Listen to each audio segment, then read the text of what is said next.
तो आईसीजे में सुनवाई अब हुई और सुनवाई के बाद अब फैसले की घड़ी, जहां इजराइल की सबसे बड़ी हार हुई है, सबसे बड़ी जलालत हुई है, सबसे बड़ी निंदा हो गई है और पूरी दुनिया ने अब इस बात को तस्लीम कर लिया है। दुनिया की सबसे बड़ी अदालत ने इस बात को मान लिया है कि गाजा में इजराइल ने नरसंहार किया है, जेनोसाइड किया है, मजलूमों को मारा है, बच्चों को मारा है और ये नस्ल कुशी है, नस्लीय हिंसा है और पूरी तरह से फिलिस्तीन के लोगों की हत्या को अंजाम दिया है। आज जब सुनवाई हुई तब इजराइल की तरफ से दलील दी गई कि यह सुनवाई के लिए जो याचिका साउथ अफ्रीका ने पहुंचाई है आईसीजे में, उसको रिजेक्ट कर दिया जाए, उसको खत्म कर दिया जाए, उसको हटा दिया जाए और इजराइल के खिलाफ कोई मुकदमा ना चलाया जाए। लेकिन आईसीजे में जो जज बैठे थे, उन्होंने जो साउथ अफ्रीका की दलीलों को सुना था, उन खबरों को सुना था जो तमाम मीडिया पोर्टल्स पर, अखबारों में छपी थी, जो बयान इजराइल के मंत्रियों के आए थे, उन बयानों को सुना था, उन वीडियोस को देखा था जो इजराइल के हमले के बाद गाजा से सामने आई थी, उन रोते बिलखते बच्चों की तस्वीरों को देखा था, साउथ अफ्रीका के वकीलों की दलीलों को समझा था, उनको उनकी तरफ से दिए गए सबूतों को पढ़ा था।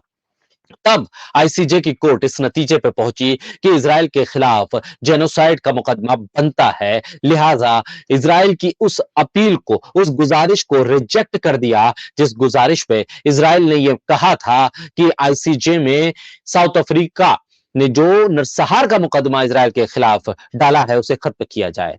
लिहाजा इजराइल की इस अपील को ठुकराते हुए कोर्ट ने साफ तौर पर कोट किया है इजराइल के डिफेंस मिनिस्टर का बयान, जिसमें उन्होंने गाजा में रह रहे लोगों को ह्यूमन एनिमल बताया था, जानवर बताया था और ये जस्टिफाई किया था कि अगर वहां लोगों की हत्या हो रही है तो सही हो रही है। इस बयान को भी कोर्ट ने कोट किया और यह कह दिया कि आईसीजे में जो मुकदमा आया है वो सुनने लायक भी है और दुनिया के सामने उसके सबूत आने चाहिए, इजराइल के खिलाफ मुकदमा चलना चाहिए। इस कोर्ट ने मान लिया है कि अब इजराइल एक सबसे बड़े नरसंहार की तरफ बढ़ रहा था फिलिस्तीन में, तो दुनिया खामोश थी। दुनिया भर की ताकतें जो इजराइल को सपोर्ट कर रही थी वो भी उतनी ही दोषी अब मानी जा सकती हैं।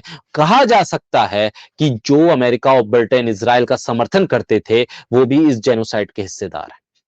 दरअसल साउथ अफ्रीका ने तो अमेरिका और ब्रिटेन को भी जेनोसाइड का हिस्सेदार मानते हुए, आरोपी मानते हुए उनके खिलाफ भी मुकदमा आईसीजे में दर्ज करवाया है।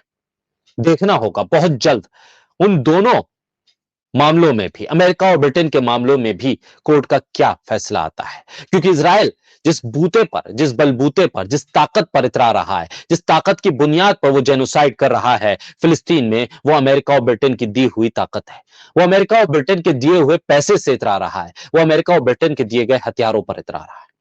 ये साफ है। आज आईसीजे ने जो फैसला सुनाया है, जो अभी शुरुआती जो बयान आ रहा है, जो फैसला पढ़ा जा रहा है, वो मैं आप तक पहुंचा रहा हूं। वो शुरुआती बयान ये बताता है कि इजराइल जेनोसाइड कर रहा है। इस बात को आईसीजे ने मान लिया है, इस बात के सबूत पुख्ता हैं, लिहाजा इजराइल की अपील को ठुकराते हुए इस अपील को, साउथ अफ्रीका की अपील को मान लिया है। साउथ अफ्रीका की गुजारिश को, याचिका को तस्लीम कर लिया है, एक्सेप्ट कर लिया है। या ये बात साफ तौर पर बताती है कि अंतरराष्ट्रीय कोर्ट भी ये मानती है कि इजराइल ने फिलिस्तीन में नस्लकुशी की है, नरसंहार किया है, जेनोसाइड किया है और इसके पुख्ता सबूत होने के बाद ही आईसीजे इतने बड़े फैसले पर पहुंचा है। आईसीजे ने जिस तरह से इजराइल के डिफेंस मिनिस्टर का बयान को कोट किया है, वो ये बताता है कि हर एक सबूत की पड़ताल आईसीजे के जजों ने की है। हर एक सबूत, हर एक बयान, हर एक ट्वीट की पड़ताल की है, जिसके बाद एक बहुत बड़ा फैसला आ गया है। बहुत बड़ी जीत है ये फिलिस्तीन की, बहुत बड़ी जीत है इंसानियत की, बहुत बड़ी जीत है उन लोगों की जो फिलिस्तीन के साथ खड़े हैं और ये सबसे बड़ी हार है इजराइल की, अमेरिका की और ब्रिटेन की, जो फिलिस्तीन के खिलाफ खड़े हैं, फिलिस्तीन के लोगों के खिलाफ खड़े हैं, इंसानियत के खिलाफ खड़े हैं और नरसंहार कर रहे हैं। अब आईसीजे ने जब इजराइल को यह मान लिया है कि उसने नरसंहार किया है, अब देखना होगा कि अब अमेरिका इस पर क्या कहता है। क्या अमेरिका अब भी इस बात पर अड़ा रहेगा, ये जंग जारी रहे? क्या इजराइल अब भी कहेगा कि ये जंग जारी रहे? क्योंकि इजराइल में तो माहौल नेतन्याहू के खिलाफ है, नेतन्याहू के खिलाफ उसकी फौज ही खड़ी हो गई है, वहां की जनता खड़ी हो गई है। अब आईसीजे में जब ये मुकदमा चल रहा है, उस मुकदमे की शुरुआत में ही ये तमाम चीजें साफ हो गई हैं। जो सबूत साउथ अफ्रीका ने जेनोसाइड के दिए हैं, जो सबूत इजराइल के खिलाफ साउथ अफ्रीका ने दिए हैं कि फिलिस्तीन में जेनोसाइड कर रहा है इजराइल, उसको तस्लीम कर लिया है, उसको मान लिया है कोर्ट ने। लिहाजा ये सबसे बड़ी जीत आज फिलिस्तीन की हुई है और ये सबसे बड़ी हार अमेरिका और इजराइल और ब्रिटेन की हुई है। बोलता हिंदुस्तान आपको तमाम जानकारी, तमाम अपडेट्स इस याचिका पर हो रही सुनवाई के सिलसिले में आगे भी दूसरे वीडियोस में देता रहेगा, क्योंकि जैसे जैसे फैसला आगे तक पढ़ा जाएगा और पूरा फाइनल फैसला जब आएगा तो उसको लेकर हम फिर हाजिर होंगे, फिर आप तक एक वीडियो पहुंचाएंगे। आप हमारे चैनल को लाइक, सब्सक्राइब और शेयर करते रहें, पहुंचाते रहें, बढ़ाते रहें।